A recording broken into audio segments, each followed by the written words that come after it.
Essaye. 1, 1, 2. Essaye.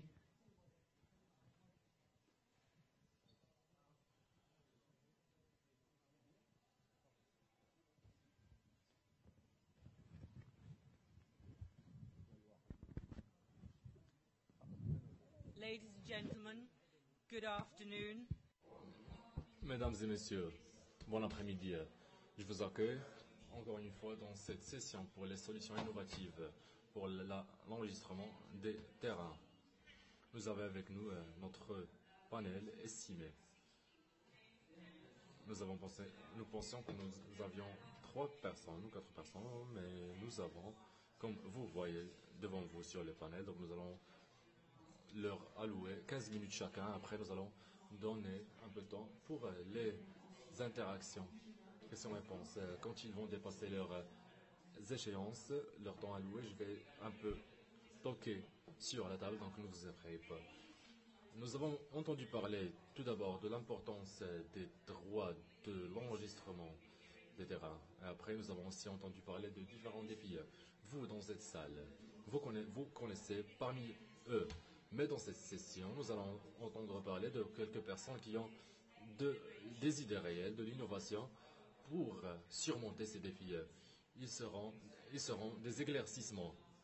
Et il n'y aura pas toujours des solutions, mais quelques idées qui vont déclencher notre pensée pour trouver ces solutions. Donc, sans trop tarder, vous n'avez pas besoin de beaucoup entendre de ma part. Nous allons passer à notre premier speaker, Monsieur Hussein. Donc, j'ai lu que vous êtes un consultant dans l'enregistrement des terrains. Vous avez travaillé pour la Banque mondiale. Et vos rôles précédents, vous avez aussi fait partie de l'UN Habitat. Donc, vous êtes à travers le background, ou votre background vous êtes un architecte.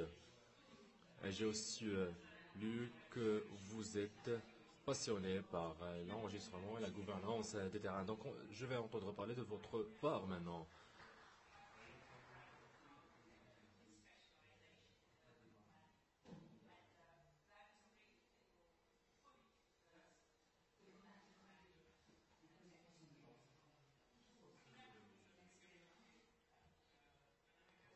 Bon après-midi tout le monde.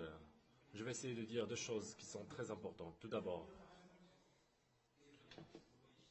donc, le développement urbain en Égypte, surtout à propos de l'enregistrement de l'immobilier. Ce que je vais dire aussi, un projet provisoire ou un projet modèle que nous avons pu faire en partenariat avec le ministère de l'aménagement, surtout concernant le nouveau directeur, un projet expérience où nous avons essayé de effectuer quelques réformes dans le système de l'enregistrement de l'immobilier. Donc nous allons essayer de parler de ces aspects aujourd'hui. Ce n'est pas ma présentation, celle-ci. Yeah.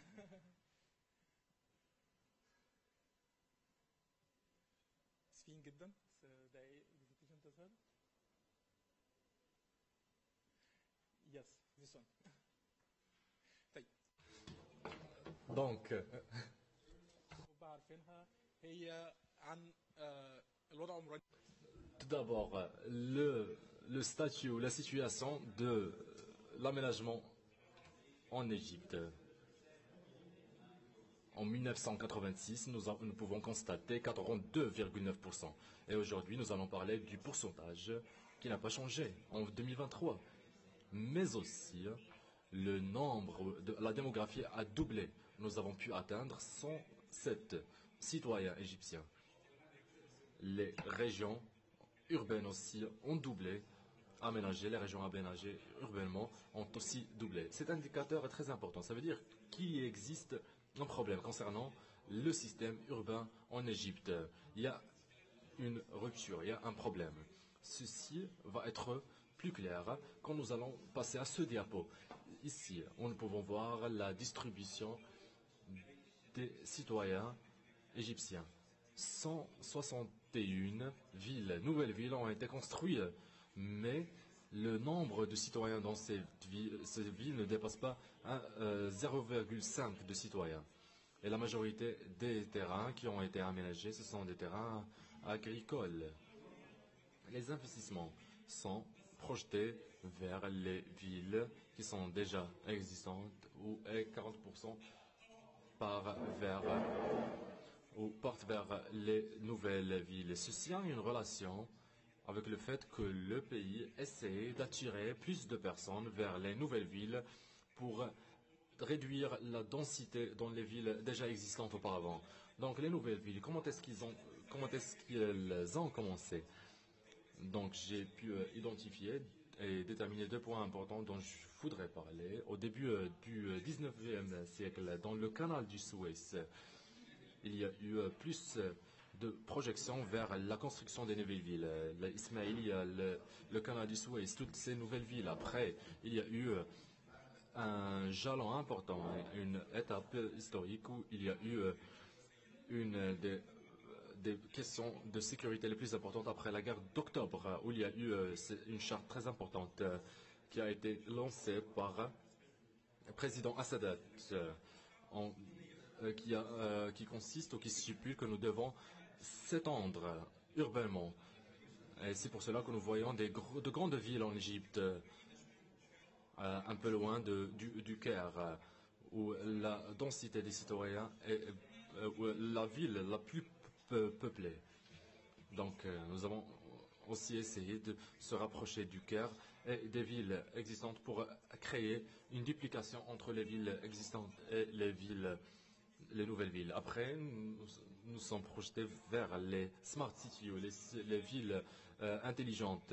Et c'est l'ère que nous voyons aujourd'hui, c'est les méga cities, les villes gigantesques, de grandes villes où 28 millions de citoyens peuvent y résider. Le problème dans les nouvelles villes, malheureusement, ça n'a pas pu absorber le nombre de citoyens qu'elles ont attirés. Donc cette connectivité entre les villes connaît un problème. Donc les personnes ne savent pas comment trouver l'emploi est trop loin de l'emplacement de la résidence. Donc ça crée de grands problèmes en termes de connectivité. Nous, en Égypte, nous n'avons pas une administration pour la révolution immobilière, malgré le fait que la révolution immobilière se déroule aujourd'hui et place en Égypte. Malheureusement, moins de 40% sont enregistrés officiellement dans les registres formels. Le reste n'a pas été encore enregistré. Donc, il doit y avoir un nouveau système de la gestion de la révolution immobilière. Dans notre projet, nous avons décidé d'expérimenter dans la ville de Sheikh Zayed, une des nouvelles villes de la 3e génération qui a commencé dans les années 2000, 40 à 30 km du Caire, dont la superficie est de 21 130 Fedan. Et nous avons commencé à travailler avec eux, avec la ville, avec le responsable et la responsabilité, la direction plutôt du centre de la gestion urbaine. C'est ce qui a été fait par la Suisse, une société de la SECO qui appartient au gouvernement suisse pour travailler dans l'enregistrement immobilier et aussi satisfaire les besoins à travers la digitalisation et à travers la création d'une plateforme, qui est relative à la gestion de la ville et aussi au développement de nouveaux systèmes dans la ville. À travers ce projet, nous avons pu lancer 2 choses qui existent aujourd'hui, qui ont été lancées. La stratégie des nouvelles villes a été lancée dans la République de l'Égypte qui a été faite dans le Move 12. Et aujourd'hui, nous essayons de faire un plan d'exposition dans la ville, dans le périphérique de la capitale, le Caire, dont il y a 5 nouvelles villes où nous essayons d'améliorer la connectivité entre eux tous. L'évaluation de la Banque mondiale est devant vous aujourd'hui, ou plutôt à 2020. Donc nous, en Égypte, nous sommes classés 130 en termes d'enregistrement immobilier. L'Égypte est un ancien pays démocratique où il y a plusieurs lois, un grand tissu, un large tissu de lois et de bureaucratie qui est bien organisé en termes d'enregistrement immobilier. Comme vous voyez aujourd'hui, ceci est une ligne historique des lois qui ont été sorties et mises en œuvre. Jusqu'à l'année de 2018, ceci est la date la plus importante où la loi de l'enregistrement des nouvelles villes a été lancée. Nous avions auparavant 10% d'enregistrement. Mais après 2011, la nouvelle loi des enregistrements qui a essayé d'améliorer les anciennes lois, mais en 2018, c'était pour consacrer que aux nouvelles villes. Donc, les textes ont pu tacler de nouvelles problématiques. Donc, la loi a été sortie, a été implémentée. Nous avons commencé tout cela en 2023. Quand nous avions commencé, il n'y avait aucune nouvelle ville qui a été enregistrée à part Sheikh Zayed. Mais aujourd'hui, il y en a plusieurs. Malheureusement, ces unités ne sont pas enregistrées. Donc, nous avons commencé par voir que sont les étapes que chaque citoyen a besoin de faire ou à suivre pour enregistrer pour faire son propre enregistrement de l'unité. Donc, tout d'abord, nous avons les besoins et les nécessités d'enregistrement qui sont différentes. Donc, à Sheikh Zayed est différent des autres nouvelles villes. Chaque nouvelle ville a ses propres caractéristiques et procédures. Donc, comme citoyen, vous avez besoin de faire 132 étapes et prendre 162 jours pour enregistrer. Donc, nous avons essayé de faire donc dans ces bâtiments, ces grands bâtiments, le browse map, la carte d'enregistrement dans les nouvelles villes. Donc, là ici, nous pouvons voir, c'est à étendre. C'est ce que nous avons proposé au gouvernement. C'est ce que nous allons faire. C'est ce que nous allons faire dans les prochaines étapes. Donc, 105, réduire les étapes et aussi réduire le délai des journées.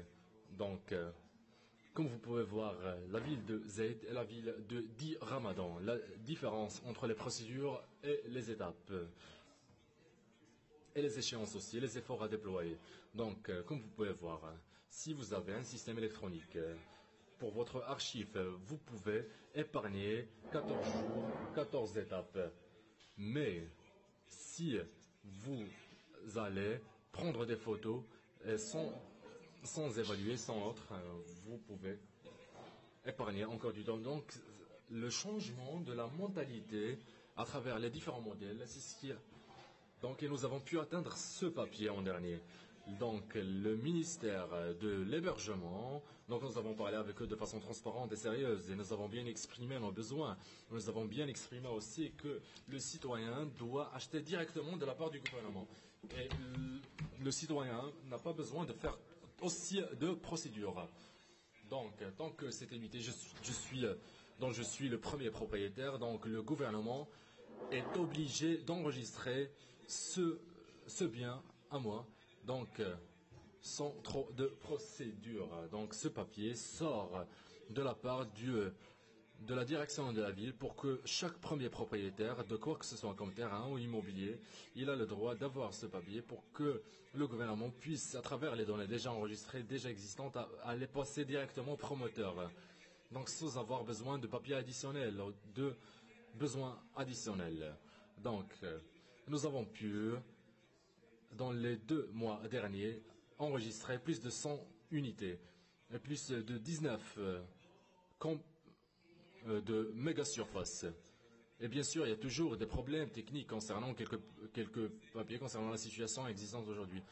Mais ceci est à propos des personnes qui travaillent à l'étranger, etc. Et nous essayons de développer ces aspects ensemble aussi, mais c'est approximativement 100 unités ou plus que nous essayons d'enregistrer de façon hebdomadaire jusqu'à arriver à notre cible finale. Donc à HRZ, notre cible finale, c'est d'enregistrer tous les immobiliers.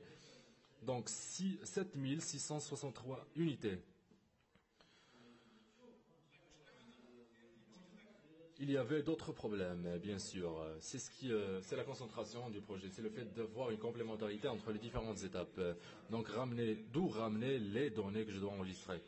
En tant que direction ou système dans la ville, il doit y avoir des transactions. Donc, nous devons avoir un système conjoint pour que le drone puisse prendre des photos, pour que la ville puisse être bien enregistrée sur les cartes, pour que la direction de la ville puisse extraire les données nécessaires pour les passer au promoteur immobilier directement. Donc la ville elle-même, comment on l'a développée, comment ramener les différentes composantes existantes déjà dans un seul modèle. Et l'aspect financier aussi, comment changer le système de la ville, comment gérer les villes, les nouvelles villes. Et ce graphique peut nous démontrer que la majorité des données sont extraits des terrains exactement, mais nous essayons de changer la gestion, l'usage de ces terrains pour les rendre la chose plus durable. Ceci n'est pas facile, bien sûr. Donc le but ou l'objectif, c'est de trouver différentes manières de travailler avec eux. Donc l'unité conjointe qui a lancé les drones pour identifier que sont les espaces qui ne sont pas identifiés, qui ne sont pas exploités dans la ville. Ceci a été fait comme plan d'opération. Nous avons essayé de travailler sur un plan financier pour savoir comment est-ce que nous pouvons exploiter cela et le proposer aux développeurs en tant que projet. Puisque vous avez un projet des existants, ceci est pour le bien et ça sert aux citoyens et c'est profitable aussi, ça fait gagner de l'argent. Donc nous essayons de proposer nos projets aux citoyens. Il y a ceux qui l'ont déjà refusé. Donc nous avons changé d'espace, nous avons changé d'emplacement, nous avons essayé de trouver des développeurs aussi. Donc comment proposer aux développeurs, aux promoteurs de façon intégrale. Donc nous avons essayé de ne pas travailler que sur la composante concernant les projets de la ville, mais aussi l'opération elle-même de l'enregistrement immobilier. C'est le cycle de la vie de l'immobilier, dès le début, dès la première phase, de la direction de la ville jusqu'au fait d'arriver aux promoteurs, aux citoyens qui veulent enregistrer. C'était le but du projet. Aujourd'hui, nous parlons de plus de 1000 unités qui sont capables d'enregistrer, qui sont dans les 4 mois derniers. Et nous aspirons à arriver à 400 unités cette année.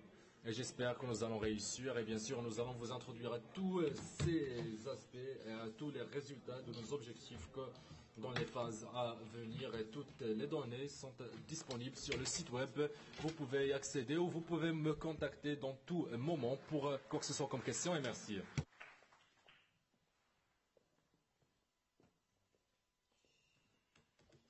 Thank you, Mr. Hussein, and for going. Merci, Monsieur Hussein, d'avoir été bref, même s'il y a beaucoup de détails. Alors, il y a quelques questions.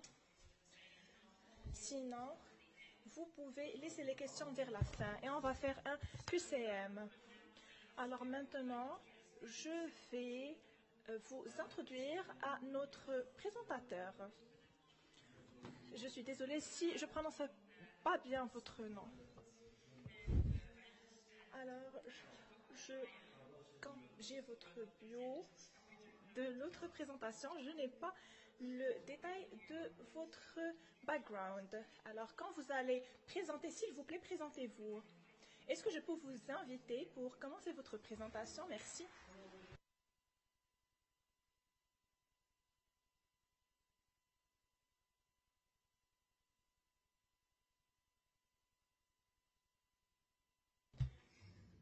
Bonjour. S'il vous plaît. Bon, en attendant la présentation, je me nomme Alouim Baïswalihi. Je suis de nationalité comorien. Je suis le responsable de l'unité de collecte des données dans la cellule de cartographie au sein du ministère de l'aménagement du territoire, de l'urbanisme et de l'habitat, chargé des affaires foncières. Je suis là avec mon collègue, le chef de la cellule, une institution récemment créée pour appuyer le ministère sur les outils de planification. C'est un honneur pour moi aujourd'hui de venir ici auprès de vous pour vous présenter ces travaux les travaux que nous avons réalisés ensemble avec mon collègue. Il s'agit de la technologie émergente et leur rôle sur la gestion foncière aux Comores. Voici notre sommaire de présentation. D'abord, nous allons vous présenter un contexte général de notre pays qui est l'Union de Comores. Et il y a aussi une brève présentation pour notre institution, la cellule de cartographie. Et après, l'objectif de notre article, méthodologie et outils, et les résultats qu'on a obtenus sur un inventaire du patrimoine de l'État. Il s'agit d'une zone pilote qu'on a élaboré ce projet pour voir les résultats et après on va le continuer dans l'ensemble du pays. Il s'agit de l'inventaire du patrimoine de l'État bâti et non bâti qu'on a déjà réalisé à Moroni. Et après les résultats, on va avoir une discussion et puis la conclusion. L'Union de Comores, si vous, parmi vous, je pense que vous connaissiez, il se situe dans l'océan Indien entre le Madagascar et le continent africain. Il est formé par 3 îles actuellement, Grande Comore, Anjouan, Moélie, Mayotte et actuellement sous occupation française. Avec une superficie de 1861 km² et une densité de 419 habitants par kilomètre carré. Donc, nous avons une croissance démographique rapide. Sur la pression démographique de l'Union de Comores depuis 1980 jusqu'à 2030, vous voyez déjà on a une croissance qui est une urbanisation qui est vraiment rapide et qui cause par conséquent nous avons un étalement urbain rapide, développement des habitats informels au sein de l'Union de Comores. Il y a aussi une pression sur les ressources naturelles et bien sûr nous avons constaté des défis à l'infrastructure, surtout les infrastructures de base, puisqu'on a une augmentation de la population, mais nous n'avons pas aussi des outils qui maîtrisent cette pression démographique. La cellule de cartographie, comme je l'ai annoncé au début, une institution nouvellement créée, et c'est créé le 19 mars 2022. Il s'agit d'une institution de SIG pour appuyer le ministère de l'Aménagement du Territoire dans l'élaboration des outils de planification. Nous avons aussi un rôle d'un centre national de cartographie parce qu'au Comores, le domaine de cartographie n'est pas vraiment évolué. C'est juste des institutions spécifiques dans un domaine spécifique qui est là. Mais nous avons ce mandat de jouer le rôle d'une institution qu'on peut centraliser toutes les informations géographiques et géospatiales. L'objectif de notre article, c'est d'analyser les outils, les technologies émergentes dans la modernisation de la gestion foncière aux Comores. C'est plus spécifique. On va prendre l'exemple de l'inventaire du patrimoine de l'État qu'on avait réalisé à Moroni. Et l'objectif aussi, c'est de proposer des recommandations pour pérenniser ces avancées. Notre méthodologie, comme il s'agit d'une institution nouvellement créée, nous n'avons pas des bases de données, mais on a essayé de travailler avec les autres institutions, surtout les institutions qui travaillaient dans le domaine du foncier. Donc, on a élaboré une méthodologie mixte. Il s'agit d'une observation. D'abord, il s'agit d'analyser les documents existants. Et on avait du mal à faire ça parce que on est un pays colonisé qui a été colonisé bien sûr par la France, et les lois existantes actuellement, ce sont des lois coloniales, et c'est maintenant qu'on arrive avec les efforts du gouvernement actuel de mettre en place des nouvelles lois qui vont avec le contexte actuel du pays. Donc on a aussi travaillé avec des images aériennes, qui est une observation géospatiale. On a des images aériennes qui datent de 2018. Ça nous a servi pour cibler les zones, surtout les zones qui ne sont pas accessibles. Et ces images couvrent les 3 îles à 99%. Nous avons aussi utilisé comme méthode des entretiens qualitatifs avec les institutions qui travaillent dans ce domaine. Il y a le service du cadastre et topographie, il y a le service de domaine. Et pour pouvoir réaliser cette mission, nous avons inclus l'armée nationale pour avoir la sécurité. Ce sont les méthodologies qu'on a utilisées pour réaliser ce travaux. Et il y a aussi l'utilisation de systèmes d'information géographique pour pouvoir réaliser les cartes. Et nous avons utilisé comme GPS pour collecter les données. Les outils utilisés, il y a les orthophotos que vous voyez là, des images de haute résolution. Nous avons élaboré une fiche de collecte pour les informations sur terrain, et nous avons utilisé le GPS pour la géolocalisation, et nous avons utilisé des logiciels pour la cartographie comme les QGIS et ArcGIS.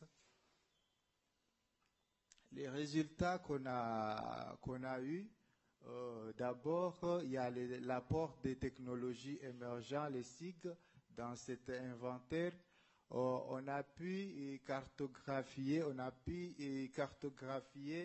la zone de pilote qui est Moroni. On a pu identifier des zones sous-utilisées et non documentées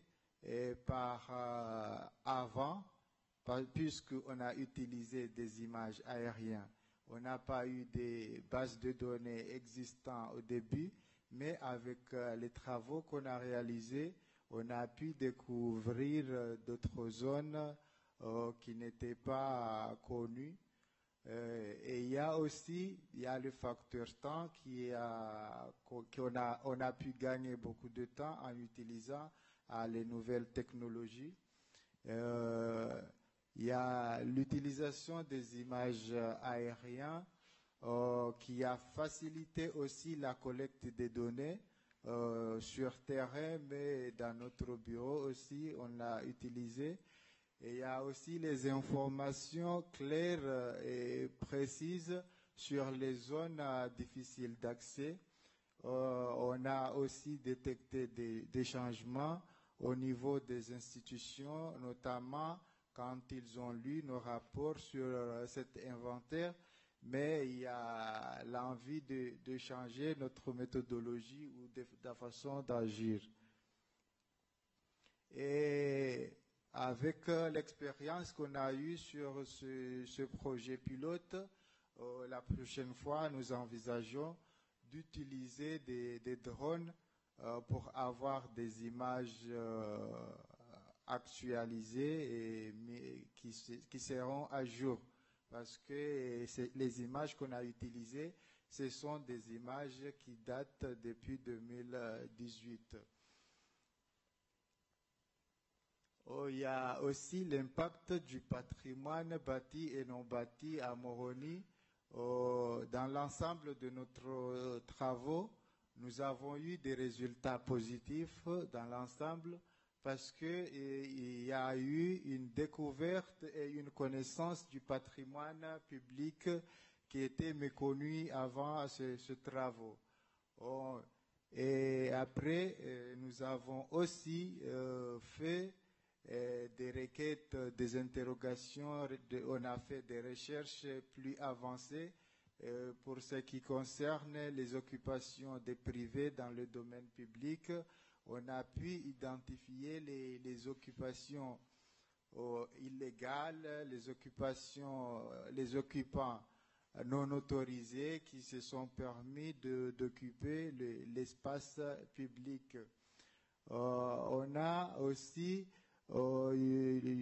l'opportunité, on a aussi découvert l'opportunité d'investir et de projets dans des aménagements, c'est-à-dire après avoir découvert les terrains occupés illégalement et occupés sans autorisation, donc nous avons vu qu'il y a une forte chance pour les projets d'investissement à venir et les projets d'aménagement.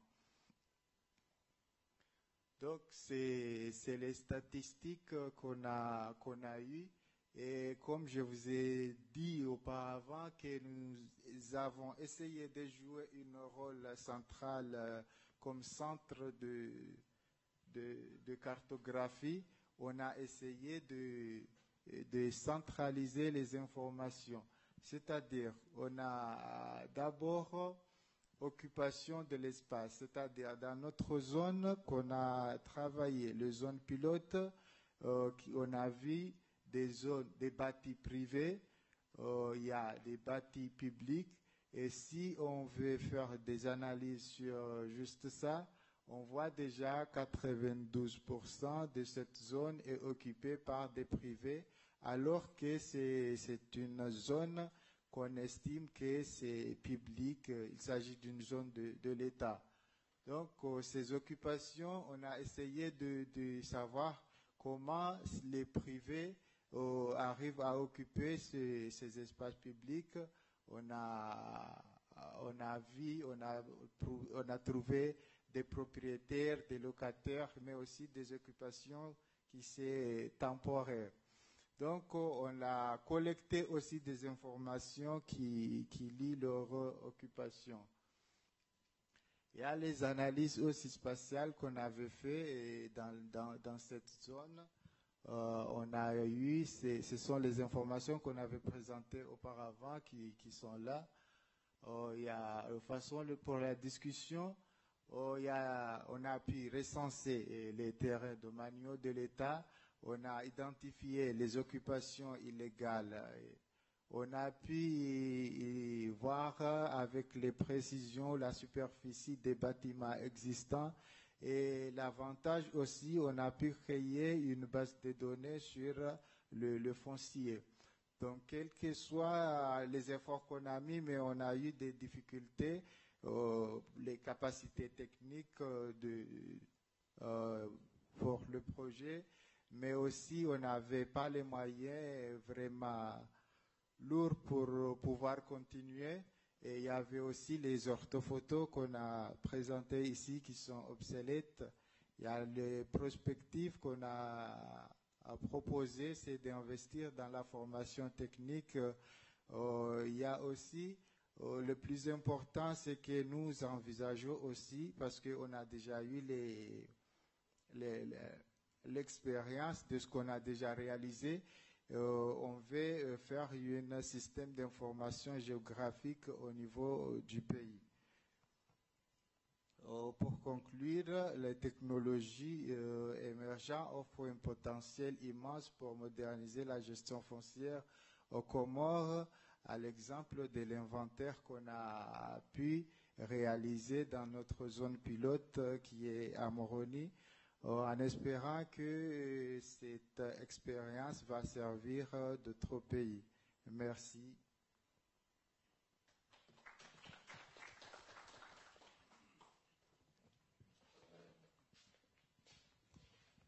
Thank you so very much, Mr. Andrew. Merci beaucoup, Monsieur Andrew. Maintenant, je vais poser la question à notre troisième speaker, Monsieur Haytham. S'il vous plaît, venez. Il a 10 ans de parcours dans la construction et l'aménagement. Maintenant, il est président d'un département du système informatique où il développe, il gère des données, des systèmes de données complexes. Vous êtes aussi spécialisé dans la gestion de terrain, ce qui est très bien à entendre. Mais vous avez aussi dit un domaine pionnier, rare et unique. Nous avons entendu parler de ceci quand nous entendions des personnes. Je sais d'où vous venez et je suis impatient d'entendre ce que vous allez dire.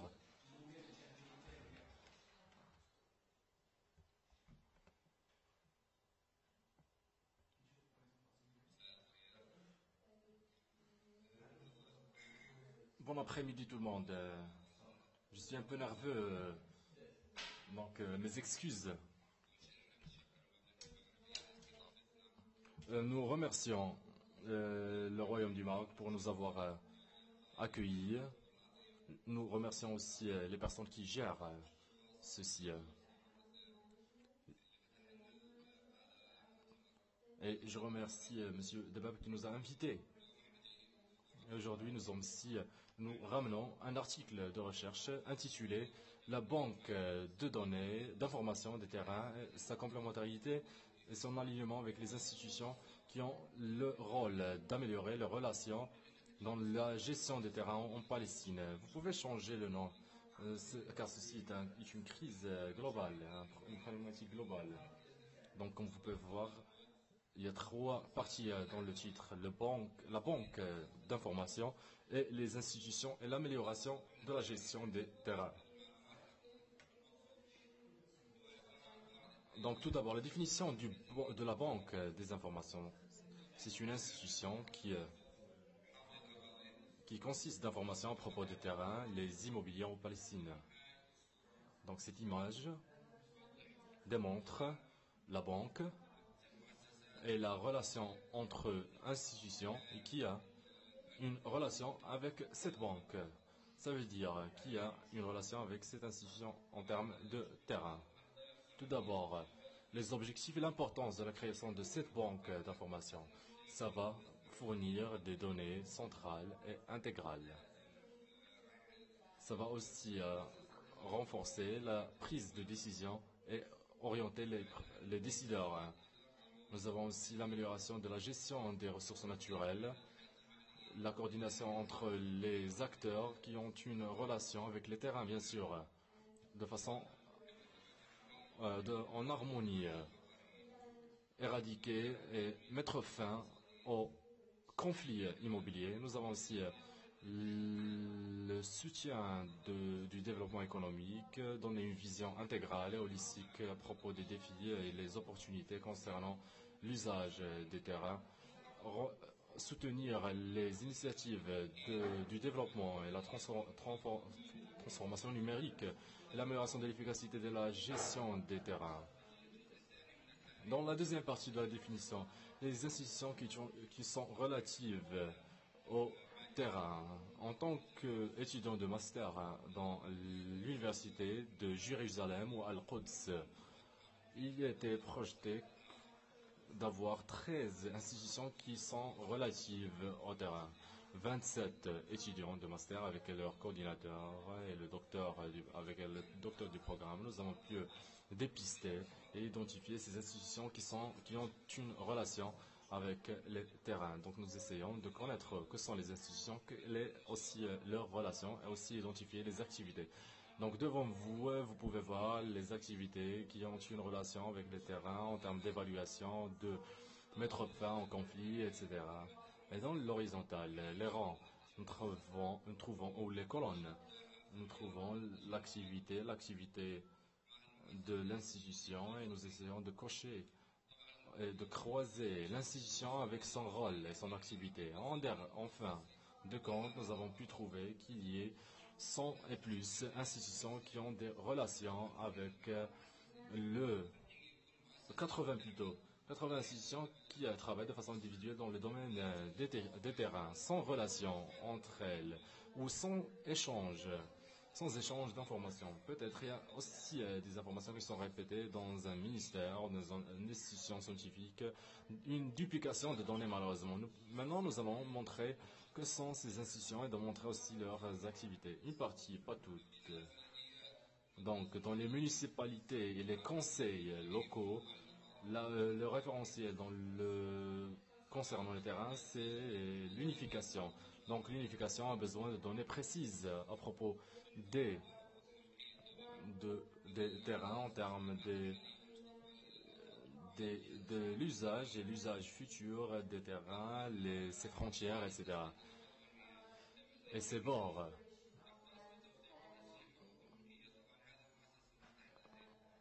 Concernant la deuxième institution, c'est l'organisme de la solution des données et de l'eau, qui fait la documentation, l'enregistrement des droits de propriété et qui a aussi besoin de différentes recherches. Le ministère de l'Agriculture et les institutions éducatives et environnementales et de recherche. Le ministère de l'Emploi public. Le ministère de l'Emploi public qui a besoin de données à propos des terrains pour les développer en termes d'infrastructure, en termes d'aménagement et d'hébergement. Le ministère de la Finance qui est concerné par la taxation, les impôts. Donc ils doivent évaluer et déterminer les taxes qui la concernent. Le ministère des Affaires islamiques.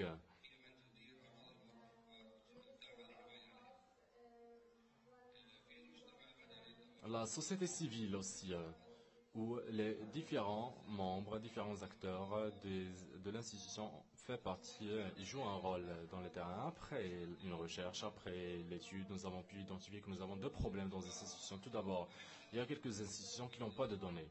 Ils n'ont pas de données géographiques, disons.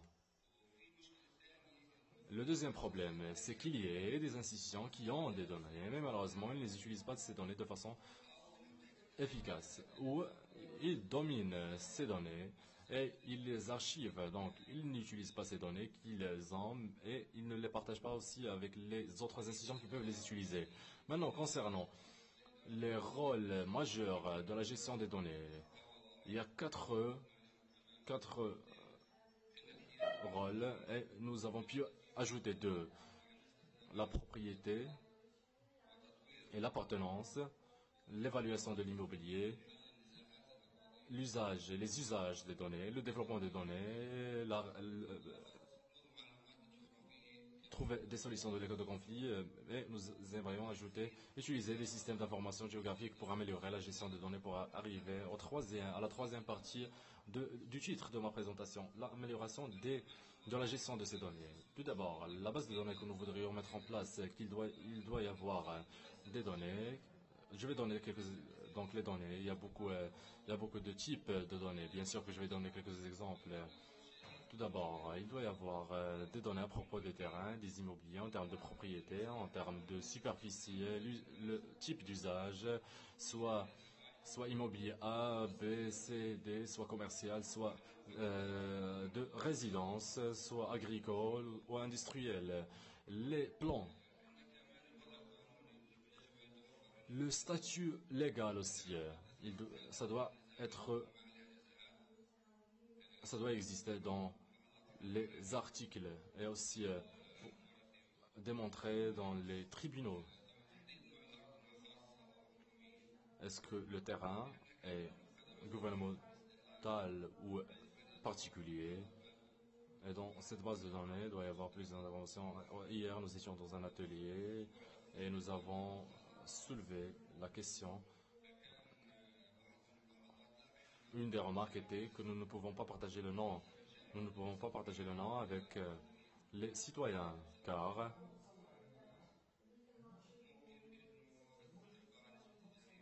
le crime ou la criminalité peut augmenter. Surtout quand vous connaissez le lieu de résidence du procureur général, par exemple, ou le juge. Ceci pose des risques. Donc le partage de données doit être strict et rigide. Nous ne pouvons pas... Il y a de la confidentialité, donc nous ne pouvons pas tout partager, bien sûr. Des affaires légales, des affaires officielles. Donc nous pouvons partager quelques-unes, mais nous ne pouvons pas tout partager. Donc le propriétaire, le particulier, il y a des données qui sont confidentielles que nous ne devons pas partager. D'autres choses doivent être existantes dans la banque d'informations. Les informations à propos de la gestion et l'aménagement urbain, surtout les plans structurels.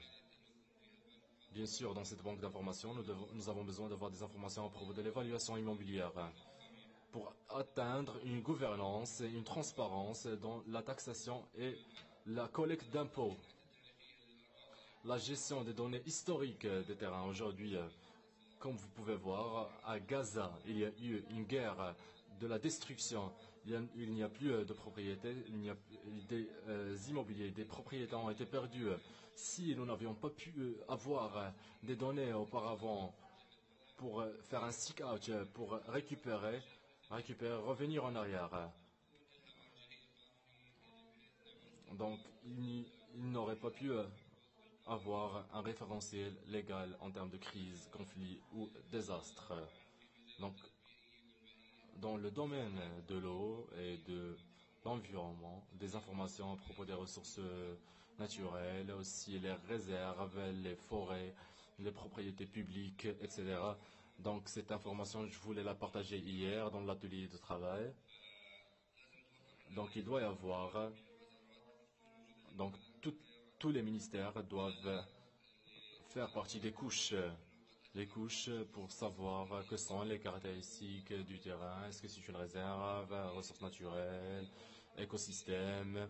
Est-ce que ce terrain appartient à un particulier, au gouvernement? Donc cette base de données va orienter aussi les investisseurs ou les particuliers pour être propriétaires de ces terrains. Donc je vais essayer de faire vite. Un des défis que la création de la banque d'information va confronter, c'est le financement. Le financement du développement et le développement web. Donc nous avons utilisé des données open source ouvertes. Et nous avons quelques exemples. Le Quantum GIS, qui est ouvert bien sûr comme source, son usage a été fait pour gérer et créer les cartes. Et nous avons aussi le Postgres QL pour le stockage de données, et les GeoServer aussi, qui est la plateforme de fond. Nous avons aussi la plateforme frontale qui est ouverte à l'utilisateur, à l'usager normal. Le programme Lasher qui est comme GeoServer qui est aussi utilisé. Et bien sûr, les défis, il y a plusieurs défis. Des défis dans la structure institutionnelle, la faiblesse de la connectivité entre les institutions, le manque aussi de la coordination entre institutions. Chaque institution travaille de façon individuelle. Et nous avons des préoccupations concernant la confidentialité aussi, comme j'ai dit, la sécurité, le manque de personnel formé, de main-d'œuvre formée. Ceci, nous pouvons le dépasser à travers la formation, bien sûr. Nous avons aussi les capacités financières. C'est pour cela que nous avons utilisé l'open source pour la base de données sans partage. Il y a aussi des opportunités qui nous encouragent à la création de la banque d'information, l'amélioration de l'aménagement national et régional, le renforcement de la collaboration et coordination entre institutions, renforcer et attirer plus d'investissements et de financement, la facilitation de la gestion des taxes et de la collecte des impôts, le renforcement de la transparence et la comptabilité, ou le fait de mettre les personnes en responsabilité. Donc, concernant les recommandations et résultats. Donc, parmi ces résolutions, l'importance de créer une infrastructure digitale, créer une base de données unifiée entre institutions pour le terrain, l'activation de la coopération entre institutions, le développement des politiques concernant le partage des données et la recherche et le financement. En dernier, comme conclusion, la création de banques de données pour le terrain en Palestine est un instrument essentiel pour renforcer et soutenir le développement durable, et aussi arriver à atteindre une complémentarité entre institutions pour assurer le plus haut niveau possible de coordination et efficacité, l'amélioration de la gestion des terrains. Et merci beaucoup. J'ai fait vite pour les échéances. Merci. يعطيك العافية. سؤالك متوقع فكرة. Alors pour la question, vous avez une donnée géographique et vous avez une banque de données comme vous avez dit. Alors est-ce que ça doit être avec toutes les institutions gouvernementales?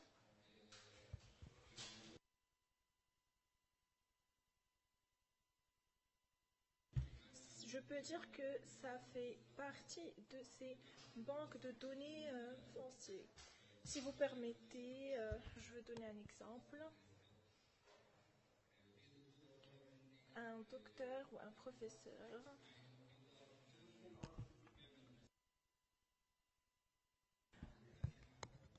pendant mon master,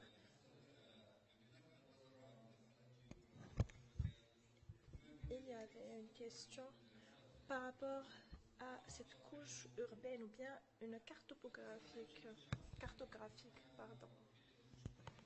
Alors il avait un problème. Je lui ai dit que j'ai ce layer. Alors il y a deux problèmes. Il y a des données ou bien on ne peut pas travailler avec ces données. Alors pour moi, ça m'a aidé. Ces données m'ont aidé. Et je lui ai donné plus de ce qui a été demandé. Il faut aussi savoir comment prendre profit de ces données, comme les institutions et les centres de recherche, parce que ça peut être des résultats qui peuvent être le commencement pour un autre étudiant, par exemple, ou chercheur du master ou du doctorat. Alors, il faut partager les recherches dans ce banque de données et ça doit être accessible à tout le monde. Merci.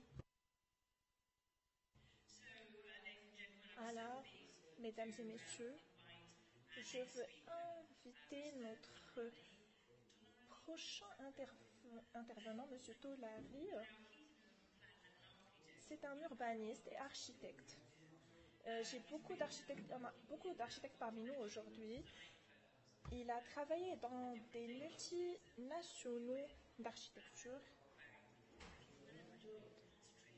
et ses recherches ou bien son travail était concentré sur tout ce qui est technique. Et Francisco a aussi un élément de recherche. S'il vous plaît, je vous invite pour partager tout cela avec nous. Bonjour tout le monde. Je suis vraiment ravie d'être parmi vous. Ma présentation va être comme une réflexion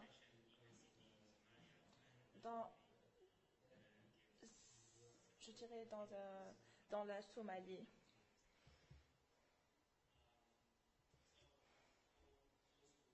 Alors pour les personnes qui ne savent pas, l'administration foncière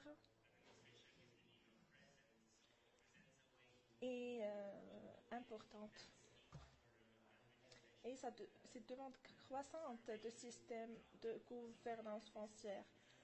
capable de renforcer la sécurité foncière pour tous.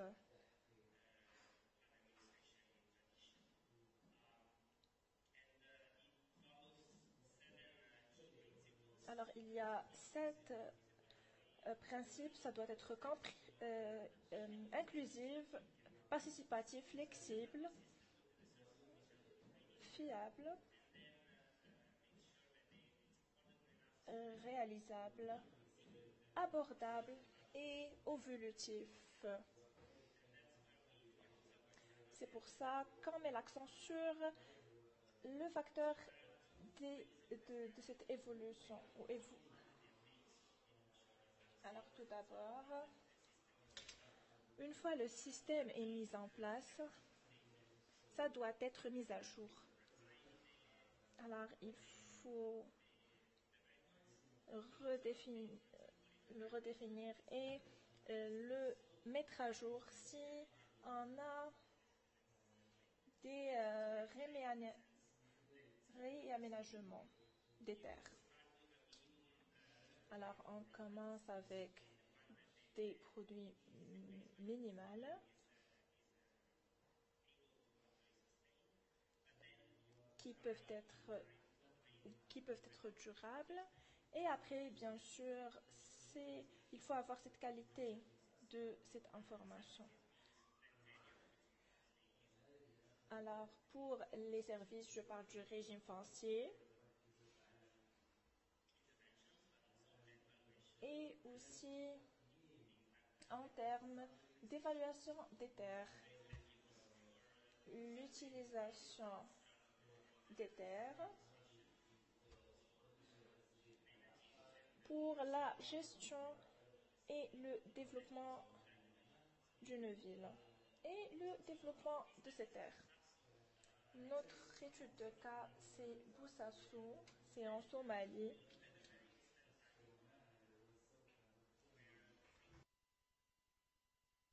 Et il y a différents projets d'ONU qui proposent des projets pour évoluer cette gestion foncière.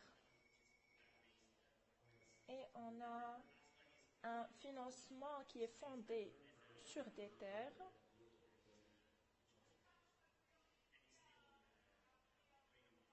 Et ce sont des projets toujours en cours.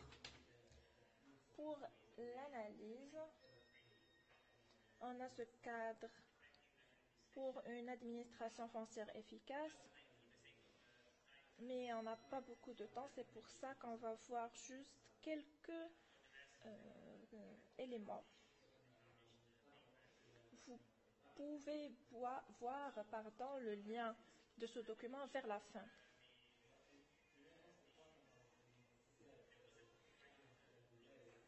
Alors tout d'abord, on avait une approche qui est un peu générale en termes de gouvernance. Alors pour le développement urbain et la gestion foncière. Parce que ces projets ont commencé avec des petites équipes composées généralement d'une unité municipale et d'une agence des Nations Unies. Mais ça s'est concentré sur des mandats spécifiques pour rassembler des ressources et conduire ce changement.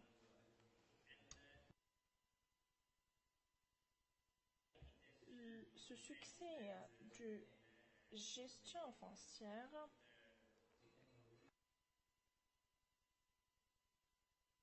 peut être aussi dans les autres départements, mais l'unité municipale voulait se concentrer sur cette collecte des impôts. Alors pour mieux comprendre, il y a 2 différents systèmes pour la taxation. Il y a un à droite et les autres qui sont à gauche, comme vous le pouvez le voir. Alors on a la ville qui est un peu de différentes zones et sous-zones. Mais ce n'est pas lié à des dettes.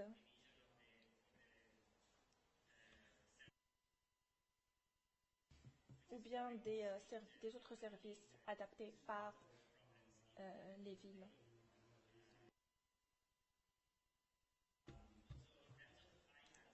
Et pour le financement,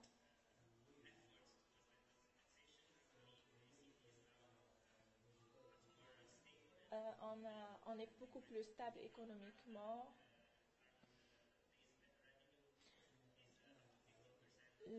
L'effort en matière de fiscalité foncière et immobilière a augmenté de 0% à 15% de budget total parce que l'extension des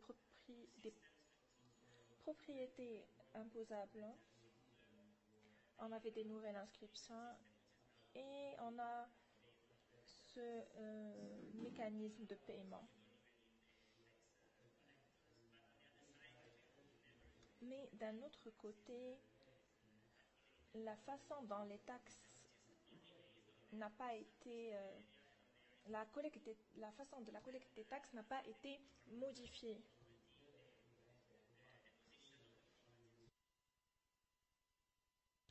Alors,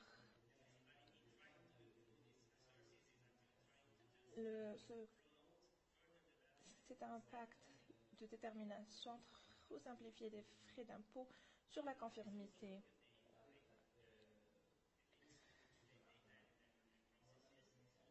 Pour les données et le processus,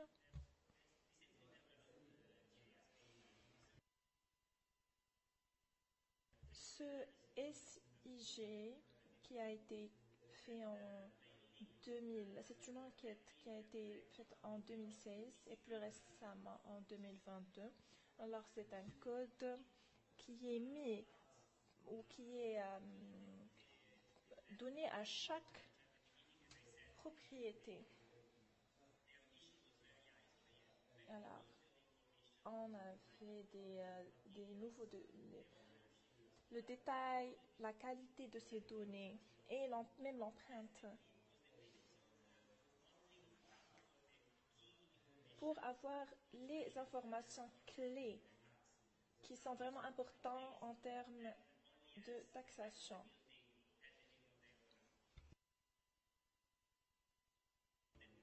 Alors, la même chose pour le code. Vous pouvez voir un tag sur cette porte métal, mais on a différents codes de différents registres, ou bien c'est enregistrement des biens.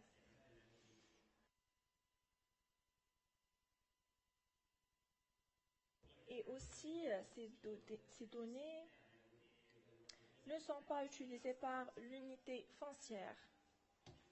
Ils utilisent le PC et aussi le téléphone. Alors, on a un système de documents.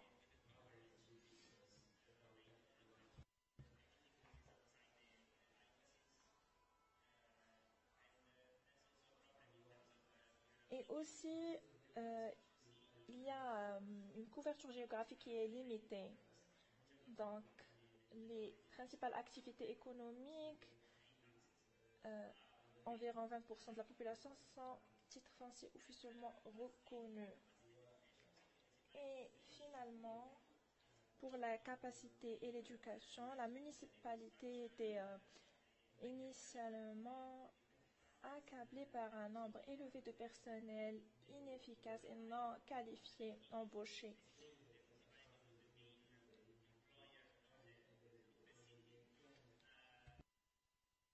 Mais maintenant, ils essayent d'avoir une base d'expertise avec des personnes qui sont qualifiées.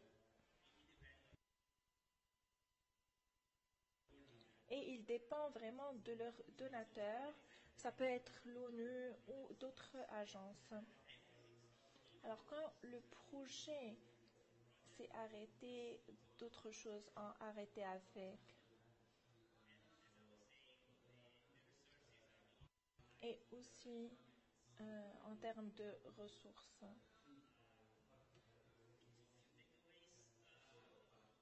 Alors, quelques points à retenir. Cette conception adaptée à l'objectif peut être mise en œuvre par étapes, mais ça nécessite des stratégies unifiées et une clarté et une gouvernance inclusive.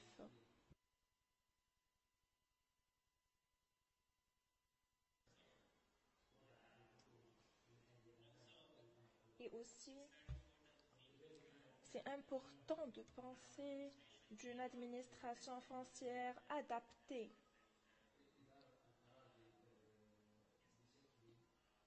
Oui, merci. Pour soutenir cette gestion urbaine, parce qu'il y a beaucoup d'unités qui ont besoin de ces informations, mais il faut aussi avoir ces standards.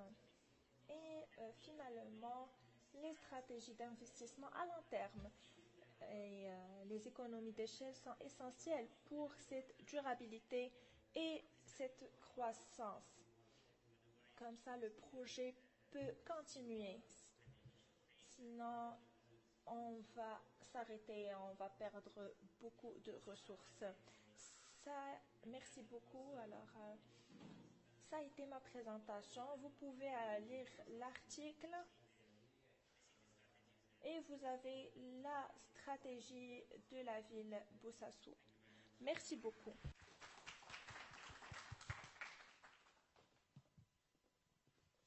Did you say that was at the link on the end slide? Alors, c'était le lien vers la fin, c'est ça? Alors, merci. Est-ce que vous avez des questions rapides?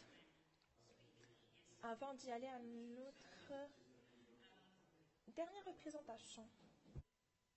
So whilst he does that, but it would be good if it comes back on the screen because other people might. So if the support crew can just... Alors, s'il vous plaît, est-ce que je peux avoir la dernière présentation avec le dernier slide? Further ado, though, because time is... Alors, on n'a pas beaucoup de temps, alors je vais présenter notre dernier présentateur. Il a un doctorat en sciences politiques. Et aussi, il est dans le domaine légal in Abu Dhabi. En Abu Dhabi.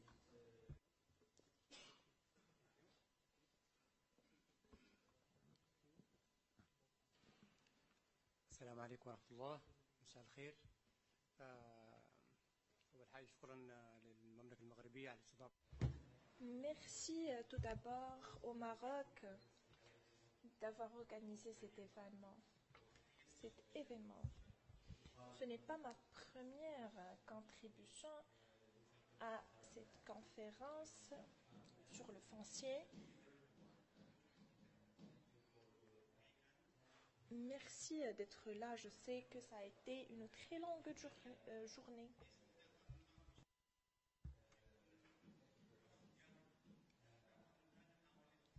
Alors, je vais essayer de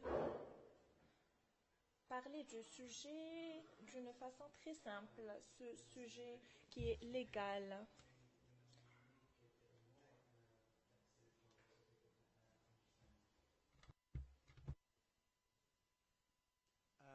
الموضوع الأساسي اللي هتكلم عنه أنا في المؤتمر الأول الحقيقة قدمت ضمانات Alors, pour notre sujet,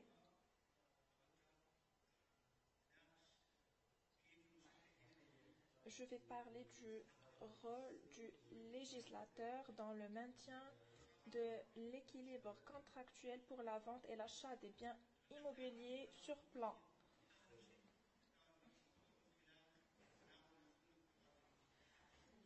Alors,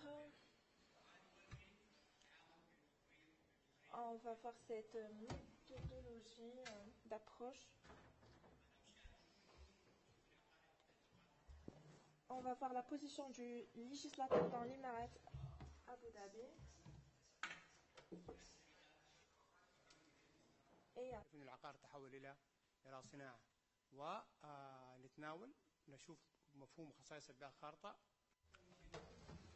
Pour savoir la caractéristique de la carte et que sont les différences entre la normale et celle-ci.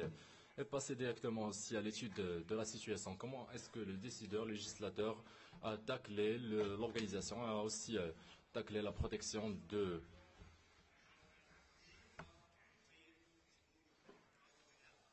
l'équilibre de l'immobilier, que sont aussi les caractéristiques de l'intervention du législateur et que sont les aspects de cette intervention.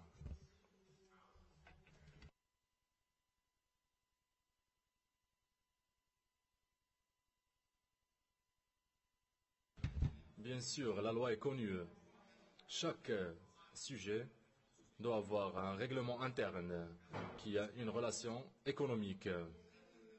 Donc nous avons présenté tous les intervenants qui sont des ingénieurs, qui ont parlé des lois et des législations. Donc cette loi est beaucoup importante du côté économique et a un impact aussi. Donc chaque changement économique doit être suivi par des changements dans les législations et les lois. Et le décideur est le propriétaire de la volonté, qui est une institution, un acteur, qui a une philosophie d'individualisme dans les approches individuelles. Les particuliers sont libres dans leurs conventions ou accords. Et la justice consiste ici de l'engagement, d'assurer l'engagement des acteurs en accord. En prenant ou en considérant cette liberté, une liberté individuelle qui est aussi obligeante envers les acteurs d'être et de s'engager, d'être engagés, de s'engager. Donc nous devons laisser l'espace à l'intervenant ou l'acteur le plus dominant à décider, à déterminer ses conditions pour encercler, superviser les interventions des autres acteurs. Donc si nous laissons les acteurs décider, donc l'acteur dominant va toujours décider et déterminer ses conditions. Donc il y a une différence entre les acteurs dans l'accord. Dans l'émergence technologique industrielle, où l'immobilier n'est plus un produit, l'immobilier est devenu un nouveau concept, donc cette relation, nous ne devons pas la laisser à la vision ou à l'approche individuelle ou individualiste. Donc si l'origine, c'est que l'accord et l'agrément est défini par les deux acteurs en accord, ceci est délaissé et ça commence à être éradiqué car le juge, dans la mise en fin du conflit, donc il doit y avoir un conseil où les différents acteurs vont être confrontés et aussi interpellés. Le législateur a intervenu et a donné à la justice la liberté de mettre fin au conflit qui suivent un accord entre acteurs concernant l'immobilier dans les conventions ou accords.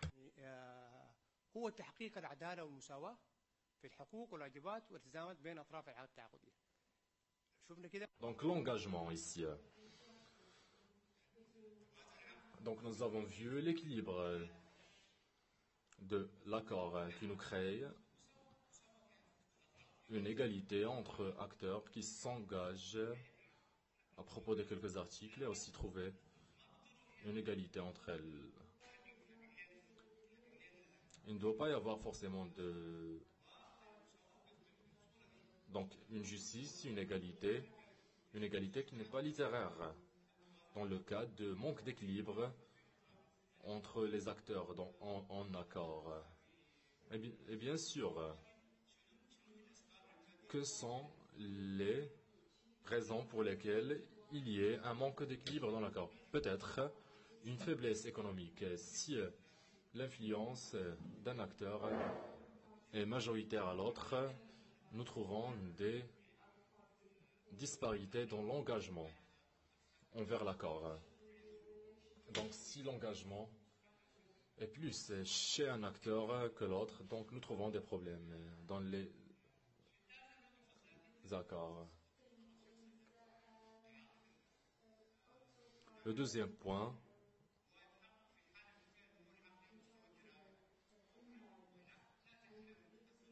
donc le fait de prendre une décision concernant les engagements, ça prend plusieurs aspects. Peut-être, parfois, il y a des faiblesses, des écarts à combler dans beaucoup de relations, surtout les accords concernant les services, les prestataires de services. Il y a toujours des conditions aux fournisseurs, aux prestataires, et nous trouvons aussi des accords, d'autres types d'accords.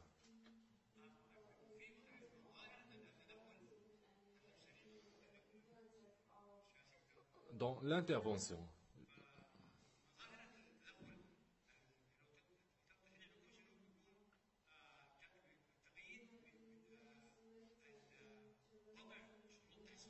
mettre des conditions obligeantes de la part d'un acteur envers l'autre. Donc c'est une législation ou à travers ou par l'État envers les lois. Donc le législateur ici intervient pour assurer qu'il n'y a pas de conditions de la part de l'acteur dominant obligé sur les épaules de l'autre acteur.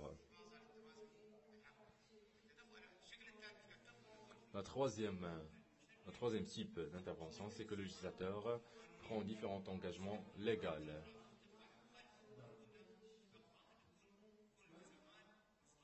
Donc des engagements où le source c'est la législation elle-même, pas l'accord lui-même, mais la législation qui oblige d'autres actions ou d'autres faits. Donc concernant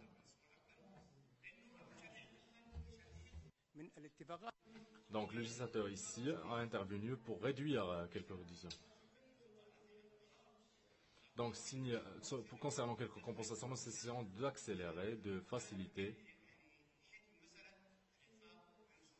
et aussi alléger la responsabilité. Le législateur a aussi développé le système public.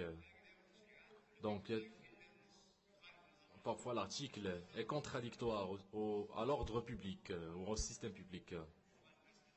Bien sûr, les personnes qui connaissent la politique, ceci, bien sûr, ils vont dire que ceci est strict. Mais dans l'équilibre de l'accord, le législateur s'est projeté vers l'extension de l'ordre public. Donc, le résultat majeur, très important, c'est que le législateur, à travers son intervention, à travers sa façon de créer un équilibre dans l'accord, la justice a été servie par la liberté d'expliquer les textes et aussi les textes que doutent à travers les législations elles-mêmes.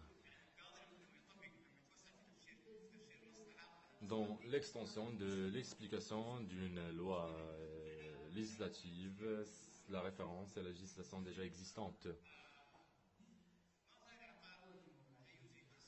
L'immobilier, toujours comme la nationalité, comme le fait d'avoir une nationalité.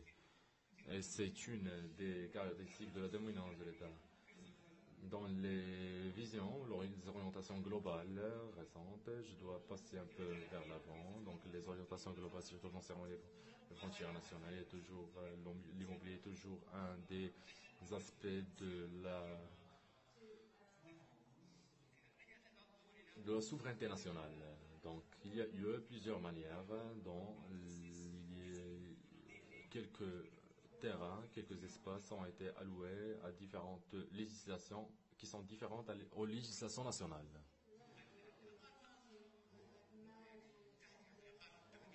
L'immobilier traditionnel n'existe plus. Le fait que nous ne pouvons pas le transformer, donc l'industrie en fait partie de l'équation aujourd'hui. Et l'immobilier, le concept de l'immobilier a changé. Aujourd'hui, c'est holistique, c'est intégral, ça a relation à la médiation et à beaucoup d'autres l'organisation des services, de l'immobilier, la réparation, la réforme, ou la restauration plutôt, etc. Donc, le fait de vendre sur la carte ou sur carte, la vente sur carte, donc c'est différent de la vente normale, car ceci est un accord qui est allégé, ça veut dire... C'est le fait de vendre un immobilier sur carte. Donc, il y a une... Donc, dans cette période de ce projet, ceci exige le législateur à organiser cette relation d'une manière de plus grande ampleur. Donc, le fait de vendre l'immobilier avant sa fin de construction ou les caractéristiques de la construction sont déjà décidées au préalable et déjà mises en accord. Toutes ces caractéristiques, bien sûr, chaque caractéristique contient des problématiques dans l'organisation des personnes en accord.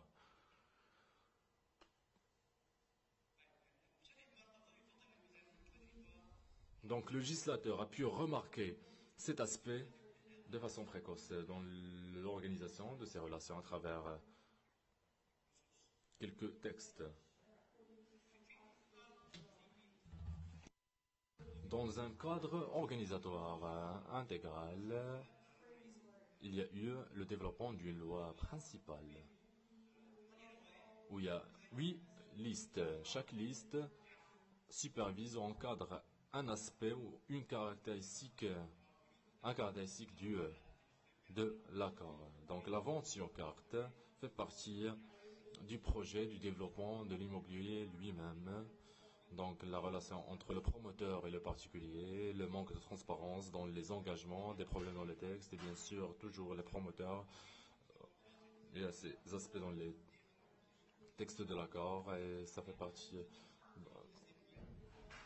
Donc le respect des échéances est inexistant. Il y a d'autres problèmes qui concernent la vente sur carte.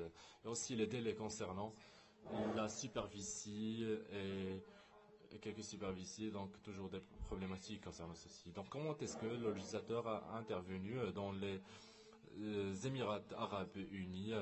Donc nous avons 50 aussi que le fait de proposer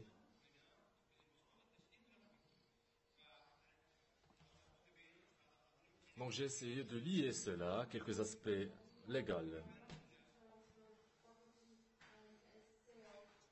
Donc devant vous, vous pouvez voir le diapo pour voir que sont les mécanismes d'intervention dans les Émirats arabes unis, le fait d'intervenir à travers différents textes, différentes conditions, différentes nécessités légales, obligations légales et engagements aussi sur les deux parties.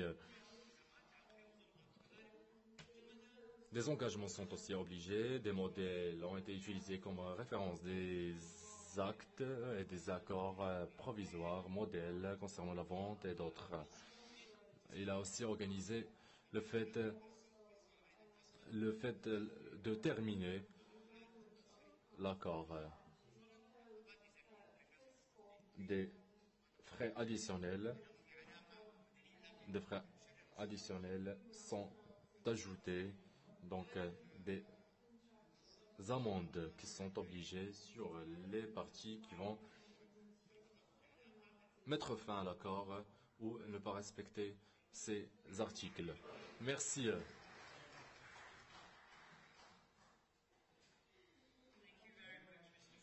Merci beaucoup, Monsieur Mohamed. Je m'excuse de vous précipiter enfin. Donc, est-ce que vous avez des questions rapidement pour Monsieur Mohamed? Rapidement, s'il vous plaît. Et une réponse rapide aussi. Après, nous allons passer à la phase questions-réponses. Est-ce que je peux vous demander de venir prendre ce micro, s'il vous plaît? Merci.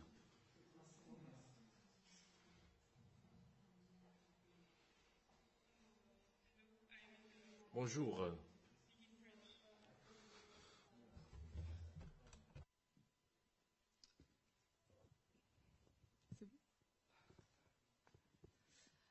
Vous avez parlé de la vente en l'étape future d'achèvement. que vous faites en Arabe, enfin aux Émirats, voilà. Mais en fait, vous avez parlé comme quoi le contrat peut être résilié soit par l'acheteur, soit par le promoteur. Mais du coup, enfin, quelle est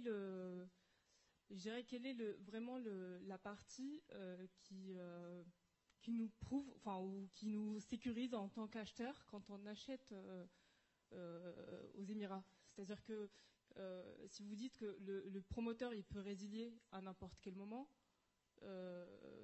j'aimerais bien comprendre quelles sont les lois.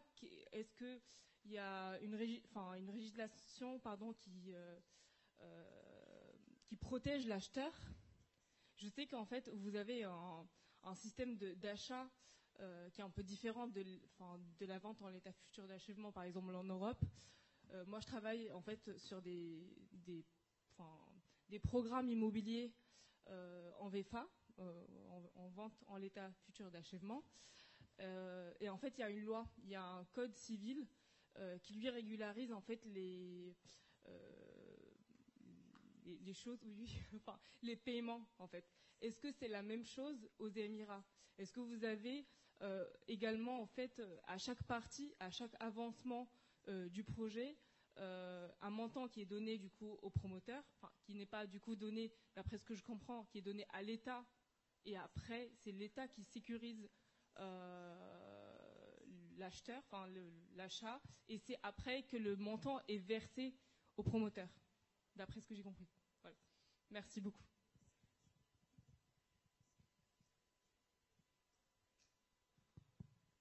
طيب شكرا على السؤال. أنا توقعت السؤال فيما يتعلق Merci beaucoup pour la question concernant dans les Émirats arabes unis, il y a différentes lois par région concernant ces transactions que vous avez mentionnées. Il doit y avoir un accord scroll count qui est nécessaire, un accord qui est enregistré dans le registre immobilier. Dans la municipalité d'Abu Dhabi, c'est le côté, l'institution légale qui est responsable de gérer les projets, d'avoir et de stocker ces données, l'accompagnement et de toutes les législations aussi. Comme j'ai dit, l'acheteur verse l'argent selon le pourcentage de construction au progrès. Il y a aussi des banques, des institutions bancaires et financières qui enregistrent la transaction dans la municipalité. Sinon, aucun paiement n'est obligé pour l'acheteur. Concernant la résiliation du contrat, s'il y a eu plus de 5 acheteurs, s'il y a plus de 5 acheteurs qui ont dit qu'il y a un manque de respect des articles de l'accord dans le début du projet, par exemple, ils peuvent poser une plainte au secrétaire du registre. Il envoie il envoie un rapport intégral à la municipalité. La municipalité va décider quel est le destin du projet. Est-ce qu'ils vont changer de promoteur ou est-ce qu'il y aurait des ajustements, est-ce qu'il y aurait des remboursements? C'est pour ceux qui ont déjà payé. Au cas où l'engagement n'a pas été complet de la part de l'acheteur,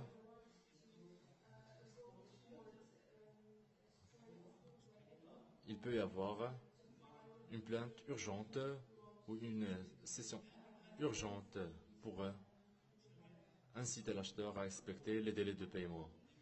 Mais il y a eu une réforme.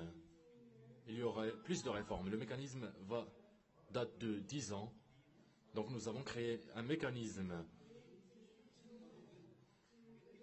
pour que le promoteur puisse donner une requête pour dire que l'acheteur, je l'ai choisi, je vais lui allouer 60 jours pour payer tous les frais, sinon nous allons passer à travers des procédures, des annonces, etc., jusqu'à arriver à une phase où nous allons permettre au promoteur de reproposer l'unité, remettre l'unité immobilière en vente. Et nous décidons entre le pourcentage de construction, progrès de construction et aussi les délais de paiement pour décider, nous comparons entre les deux pour décider quelle est la décision finale ou compenser le promoteur. Merci beaucoup. Et bien sûr, dans la pause café, vous pouvez poser plus de questions à notre panéliste. Donc, mesdames et messieurs, donc si vous pouvez épargner 5 minutes pour qu'on puisse poser ou demander à l'audience si vous avez des questions à notre cher panel. Donc, 2 questions. Donc, si vous gardez les questions courtes, peut-être nous pouvons prendre 3 questions. Sinon, nous allons prendre que 2. Donc, nous allons prendre ces 3 questions. Et après, nous allons passer à la clôture de la session. Est-ce que, cher panel, est-ce que vous êtes d'accord, bien sûr? Si vous êtes d'accord, nous allons prendre 3 questions et garder les réponses courtes aussi, s'il vous plaît. Donc, je vais commencer par la droite, après gauche, après droite. Donc, s'il ne va pas m'écouter, ou s'il ne va pas poser la question, le monsieur là, vous pouvez poser la question à...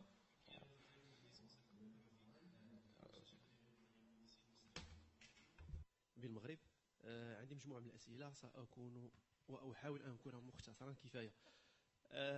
سؤالي للمتدخل الأخير بخصوص Donc je suis architecte au Maroc et j'ai quelques questions. Donc concernant les constructions ou les immobiliers en construction, l'article 65 marocain dans le logiciel marocain, donc l'unité, ce soit considéré l'immobilier en tant que immobilier individuel ou groupe. Concernant les immobiliers aussi qui sont vendus en une superficie, le promoteur n'a pas le droit d'augmenter le prix et l'acheteur n'a pas le droit de diminuer le prix, sauf au cas où l'accord consiste de ceci qui ne peut pas dépasser un pourcentage. Donc, concernant la vente des immobiliers en construction, donc bien sûr, la superficie qui a été dite ne sera pas similaire à la même somme. Donc, est-ce qu'en Émirats arabes unis, est-ce que le promoteur a pris en considération la différence en superficie?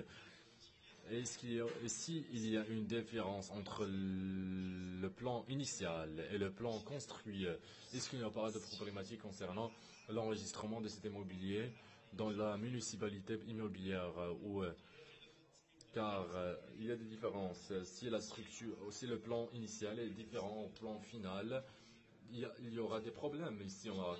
Donc c'est la même réponse. Nous allons passer donc nous allons passer aux autres intervenants. Je pense que vous allez recevoir votre réponse et après vous pouvez poser plus de questions durant la pause. Donc nous allons passer rapidement. Bonjour, docteur Moustapha Abdeljalil de l'université de Bagdad. J'ai 2 questions, ou une question à 2 dimensions. Tout d'abord, l'application et l'implémentation de ces programmes. Nous avons besoin d'une plateforme où nous pouvons contacter des entreprises américaines, par exemple. Le dominant de cette technologie, c'est là où il y a le problème. Donc, nous pouvons, à travers... Nous n'allons pas faire atteindre notre voie à travers... Si si nous ne faisons pas cela à travers un responsable ou un coordinateur régional, donc s'il y a une relation avec une institution qui n'est pas supérieure, est-ce que toutes les données ne peuvent pas être éradiquées dans les agences existantes ou les directions existantes et dans la confidentialité, le respect de la confidentialité. Donc ceci est le double problème. Est-ce que nous pouvons passer et transférer des données qui ont de l'importance? Donc il y a l'importance de la confidentialité, aussi la légitimité des institutions qui gardent ces données. Donc tout ceci est un paradoxe pour moi.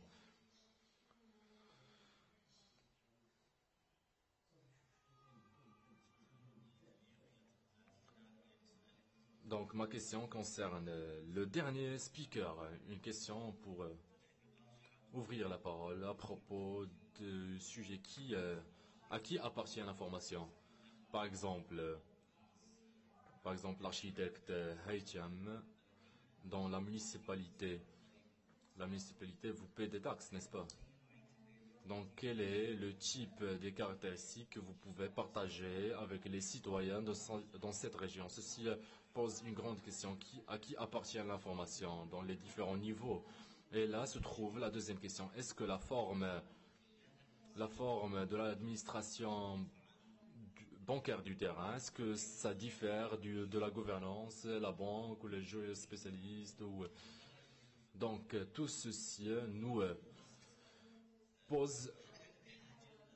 fait poser des questions à propos de l'appartenance et l'administration de la banque de données dans chaque pays.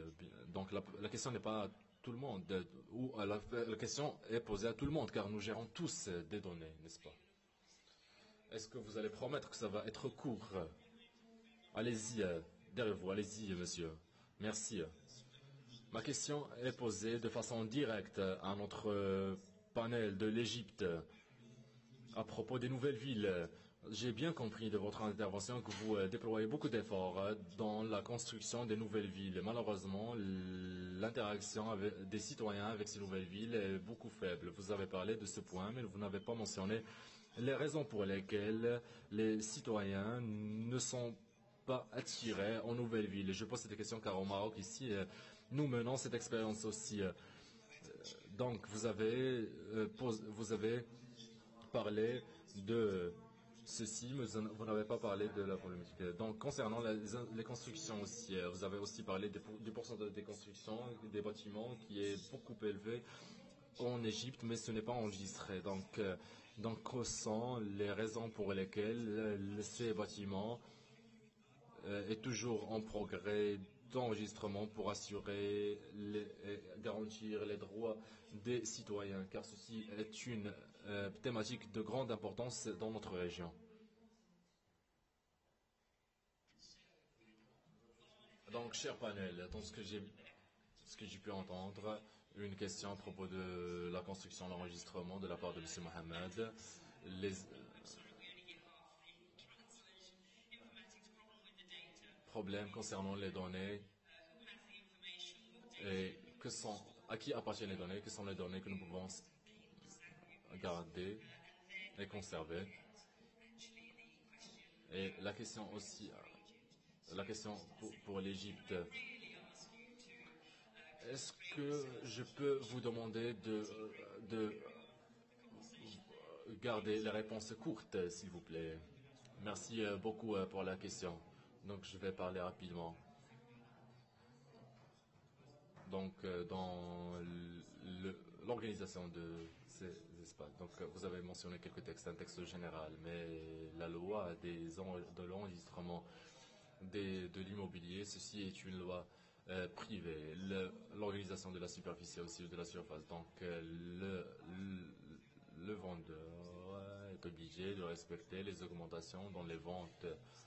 Et concernant la surface aussi, donc le législateur a intervenu pour donc aucun des partis devant le tribunal ne peut dire ou ne peut dire que 20% a été augmenté ou ne peuvent se mettre d'accord sur la réduction de 20% car le texte où le législateur a déjà intervenu pour bien éclaircir le système public, donc le général. Donc 5% d'augmentation ou réduction, donc est bien strict et obligé, donc est obligatoire. Donc le tribunal peut que voir dans ce pourcentage. Et le législateur a bien organisé ceci, la compensation sur l'augmentation et la réduction aussi. Et donc le promoteur, que sont ses obligations, et l'acheteur aussi, que sont ses obligations en termes d'augmentation ou de réduction dans la surface ou la superficie. Donc ce texte est bien expliqué et bien clair.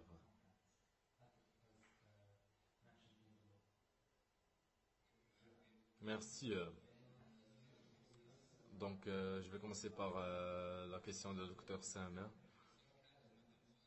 Vous avez parlé d'une chose, mais je n'ai pas compris votre question. Donc je vais répondre à M. Semi, après je vais revenir à vous.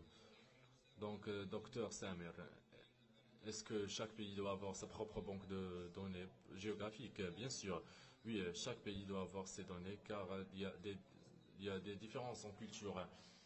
En Palestine, je ne suis pas similaire à la Belgique. Les législations sont différentes de pays à pays. Donc, bien sûr, chaque pays doit avoir sa propre banque de données. Ceci en premier lieu. En deuxième lieu, j'ai une recommandation. L'initiative des terrains arabes, l'ajout d'une icône dans leur site web officiel, les cartes JIS. C'est là où nous pouvons télécharger et mettre en ligne chaque carte que nous pouvons, où nous pouvons partager chaque carte sur la banque de données. Et c'est là où nous pouvons échanger les cultures et les leçons apprises aussi entre peuples. Donc ceci est une initiative et une recommandation de ma part. Ajouter l'icône de la carte JIS sur le site web de l'organisateur de notre événement aujourd'hui. Ceci va augmenter aussi le visionnage du site web, car il y a beaucoup de personnes qui sont intéressées par ces aspects.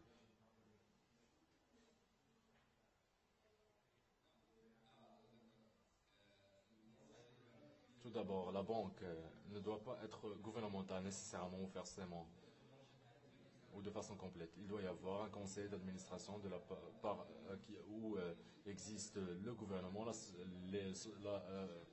le secteur privé, la société civile, pour ne pas avoir une dominance, une hégémonie envers les données. Donc il y a beaucoup, toutes les parties dominent les données, bien sûr à travers la transparence et la gouvernance. Bien sûr, il doit y avoir le secteur agricole, les réserves naturelles, toutes ces données publiques doivent être partagées par les ministères avec la société civile et les institutions. Donc la banque doit avoir un conseil administratif qui consiste du gouvernement, la société civile et autres. Ça doit être vital aussi, ça doit connaître une alimentation régulière. Donc il doit y avoir toujours des cadres qui sont mis en ligne, des résultats d'études, de recherches, des propositions de projets. Chaque carte qui peut être résultat d'une initiative, ça peut être un début d'une étude dans notre projet par exemple. Bon après-midi encore une fois. Malheureusement, si nous commençons à parler des raisons pour lesquelles les nouvelles directions ou les nouvelles villes ne fonctionnent pas. Donc il y a beaucoup d'experts globaux qui ont beaucoup rédigé d'articles à cet égard. Donc, juste pour expliquer rapidement. Donc ce concept ne fonctionne pas. L'Égypte est large. Et la démographie est aussi gigantesque. Par exemple, dans la nouvelle ville de Sherzaid, le but n'a pas été atteint, la démographie cible n'a pas été atteinte. Mais dans d'autres pays, dans d'autres villes, par exemple, ça peut être la supervision, la démographie de 5 villes. Donc la différence de supervision entre les villes, ça change aussi les conditions et les résultats. Nous avons vécu différentes phases. La première phase, c'était d'éloigner les citoyens du Caire et l'Alexandrie à d'autres villes qui sont plus loin. Mais ceci n'était pas efficace car les gens ne voulaient pas se déplacer à d'autres villes très loin de la capitale. Les coûts de la vie, etc. Et l'envie elle-même, ça n'existait pas. après la deuxième phase, nous avons commencé à construire des villes qui sont plus proches de leur place de résidence. Le Caire et l'Alexandrie, par exemple, au lieu de voyager et de prendre, de s'éloigner de 60 km, etc., ce n'était pas attirant. Donc dans la deuxième phase, nous avons pu être plus attirants. Et dans la troisième phase des villes intelligentes, les Smart City, c'était plus important en termes de résultats, mais les coûts de la vie, c'était plus élevé. Donc l'infrastructure, les hôpitaux et les marchés, ce sont plus faciles à accéder, donc l'infrastructure est beaucoup mieux, les délais, l'embouteillage, ça a été réduit, mais nous n'avons pas pu atteindre le but ultime, la solution finale, malheureusement. Concernant l'enregistrement, l'Égypte, si nous parlons de 13 000 décisions administratives et présidentielles et dans différents niveaux de législation qui encadrent les accords et l'enregistrement. Donc l'enregistrement est très complexe dans la République de l'Égypte. Même les personnes qui sont responsables de ceci, qui existent dans les directions d'enregistrement immobilier, ils sont confus car ils ne trouvent pas de solution pour toutes les thématiques. Bien sûr, ils ont pris longtemps pour comprendre les législations précédentes et existantes, que sont les débordements, que sont les contradictions, comment est-ce que nous allons enregistrer des personnes. Concernant la deuxième crise, enregistrement, le fait de lier l'enregistrement à l'impôt immobilière. Monsieur Hussein, arrêtez-vous s'il vous plaît.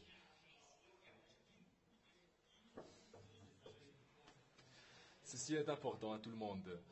Donc, si vous commencez à travailler sur l'enregistrement, ne liez pas ceci à l'enregistrement immobilier, car en fin de compte, pour que le citoyen puisse l'enregistrer, ça va coûter 5% ou 10% du prix de l'unité. Donc, au lieu de ceci, d'autres manières, etc. Donc, et c'est le résultat de 80 ans de législation. Donc, en 2020, il a été décidé d'éradiquer le lien. Donc, enregistrer en premier lieu. Après, merci bien. Nous clôturons la session. Nous avons entendu parler de l'Égypte, l'île Comores, plutôt la Somalie, les Arabes Émirats Unis. Et merci beaucoup. J'espère que vous avez pu extraire des leçons, des éclaircissements. Merci à nos chers interprètes et merci au Royaume du Maroc pour nous avoir accueillis. Merci.